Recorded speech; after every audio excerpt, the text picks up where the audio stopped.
السلام علیکم ویورز، میں ہوں آپ کا ہربلسٹ محمد فیاض. مشفى ہربل کلینک لاہور سے آپ سے مخاطب ہوں. آج کی جو میری ویڈیو ہے اس کا ٹاپک ہے کہ سیکس کے خیال سے کچی منی کے جو قطرے، مزی کے قطرے نکلتے ہیں نفس سے، پینس سے. جو لوگ فون پہ بات کرتے ہیں اور تھوڑی سی رومانس والی بات کر لی اور کپڑے خراب ہو گئے، تو اس مسئلے کے لیے ایک بہترین نسخہ آپ کو بتاؤں گا. یہ نسخہ سب پہ بھاری ہے، مطلب کہ یہ جریان کے لیے بہترین ہے، ذکاوت حس کے لیے بہترین ہے، سبت انزال کے لیے بہترین ہے، ٹائمنگ کو بڑھاتا ہے، اور جو مادہ تولید کی جو منی کی عدت ہوتی ہے اس کو کم کرتا ہے. ایک لاجواب نسخہ ہے. اس کو ذرا غور سے آپ ویڈیو کو واچ کرنا ہے لاسٹ تک، تاکہ آپ کو نسخے کی ٹھیک طرح سے سمجھ آ سکے. تو میری آپ لوگوں سے ایک پرسنل ریکویسٹ ہے کہ جن حضرات نے میرا چینل ابھی تک سبسکرائب نہیں کیا تو پانی میں میرے چینل کو ضرور سبسکرائب کریں تاکہ میری ہر آنے والی ویڈیو آپ تک پہنچتی رہے. بہت شکریہ، جزاک اللہ. میں بتاتا چلوں کہ جی جو ثقافت حس ہے، مطلب کہ منی کے جو قطرے نکلتے ہیں کالز پہ یا پخانہ کرتے ہوئے، پیشاب کے ساتھ پیشاب کرنے سے پہلے یا بعد میں قطرے آتے ہیں، تو یہ ہوتا کیوں ہے؟ یہ ہوتا ہے جب مادہ تولید میں گرمی آ جائے، حدت آ جائے، مثانے میں گرمی ہو جائے تو تب یہ مسئلہ بنتا ہے. مرغن غذاؤں کا زیادہ استعمال، یا جو حضرات سعودیہ میں رہتے ہیں تو سعودیہ میں زیادہ چکن اور چاول کا استعمال ہوتا ہے. تو چکن اور چاول اگر زیادہ تعداد میں کھایا جائے تو اس کے بہت سائڈ افیکٹس ہیں. مردوں کے لیے یہ ٹھیک نہیں ہے. تو چکن اور چاول سے بچنا چاہیے، ان سے پرہیز کرنا چاہیے. ہمیشہ جو ہمارے جو آؤٹ کنٹریز کے بھائی ہیں، جو پاکستان سے آؤٹ ہیں، جو پردیسی بھائی ہیں، ان کو چاہیے وہاں پہ ٹھنڈی غذاؤں کا استعمال کریں، مرغن غذاؤں سے جان چھڑائیں اور چاول سے بھی گریز کریں.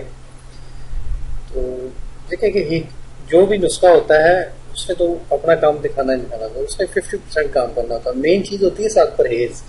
اگر آپ پرہیز نہیں کریں گے تو چاہے آپ سونا بھی کھا لیں تو اس نے اثر نہیں دکھانا. ٹھیک ہے، مردانہ طاقت کی آپ جتنے مرضی مجونے کھا لیں، بعد میں آپ لیمو کھاتے رہیں گے، 10 دن شکنجی پی لیں آپ، پھر ویسے کے ویسے. تو اس لیے میرا جو بھی کورس ہوتا ہے، میرا کوئی بھی ٹریٹمنٹ ہوتا ہے، میں پہلے اس کے ساتھ غذائی چارٹ ضرور دیتا ہوں تاکہ غذائی چارٹ پہ عمل کریں تو پھر دوبارہ مسئلہ نہیں بنتا. تو میں آپ کو ابھی ایک نسخہ بتاتا ہوں. جو فون پہ بات کرتے ہوئے قطرے آتے ہیں، پیشاب کے ساتھ قطرے آتے ہیں، مزی کے ہوں یا منی کے ہوں، ان دونوں کے لیے ایک بہترین نسخہ ہے. میرے نسخے کو نوٹ فرما لیں. پوست کو کنار 2 تولہ، خشخاص 2 تولہ، کشتہ کلی 1 تولہ اور کشنیز کشت 2 تولہ. یہ ساری چیزیں آپ کو کسی بھی پلسار سٹور سے آسانی سے مل جائیں گی. پاکستان اور انڈیا سے آسانی سے مل جائیں گی، سعودیہ میں بھی یہ چیزیں مل جائیں گی. باقی جو یورپین کنٹریز میں ہیں وہاں تھوڑا مشکل ہے. تو یہ ساری چیزیں آپ نے لینی ہیں، میں نے وزن ساتھ بتا دیا ہے. تو یہ آپ نے لے کے ان کو گرائنڈر میں ڈال کے اس کا پاؤڈر بنا لینا ہے، سفوف بنا لینا ہے. ساری چیزیں کو اکٹھے ڈالیں گے تو زیادہ بیٹر ہے تاکہ ساری چیزیں یکجان ہو جائیں، مکس ہو جائیں اچھی طرح.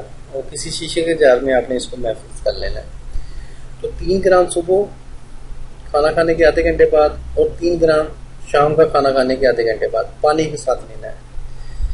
تو انشاءاللہ ذکاوت حس، جریان، اطلاع اور سبت انزال اس میں بہت مفید نسخہ رہے گا اور بہت جلدی افاقہ کرے گا.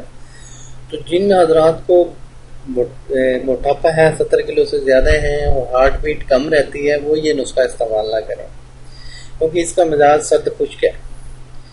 تو سرد خشک جس کا مزاج ہو تو وہ ہارٹ بیٹ کو تھوڑا کم کرتا ہے. تو جن کی ہارٹ بیٹ آلریڈی کم ہے، بی پی لو رہتا ہے، وہ اس نسخے کو استعمال نہ کریں، اپنے مالج کے مسئلے سے وہ کریں. تو امید کرتا ہوں میری ویڈیو آپ لوگوں کو پسند آئی ہوگی. تو جن کو پسند آئی ہے تو وہ لائک لازمی کریں، اور جن کو کوئی طبی مشورہ چاہیے کسی ٹاپک پہ، کوئی ویڈیو اگر آپ کو چاہیے تو آپ لازمی کمنٹس کریں. تو کمنٹس زیادہ ہوں گے جس ٹاپک پہ تو انشاءاللہ اس پہ ویڈیو بنا دی جائے گی. جن کو زیادہ اچھی لگی وہ شیئر لازمی کریں. تو انشاءاللہ ملیں گے ایک نیکسٹ ویڈیو میں. اللہ کا حامی ناصر ہو. شکریہ. جزاک اللہ. اللہ حافظ.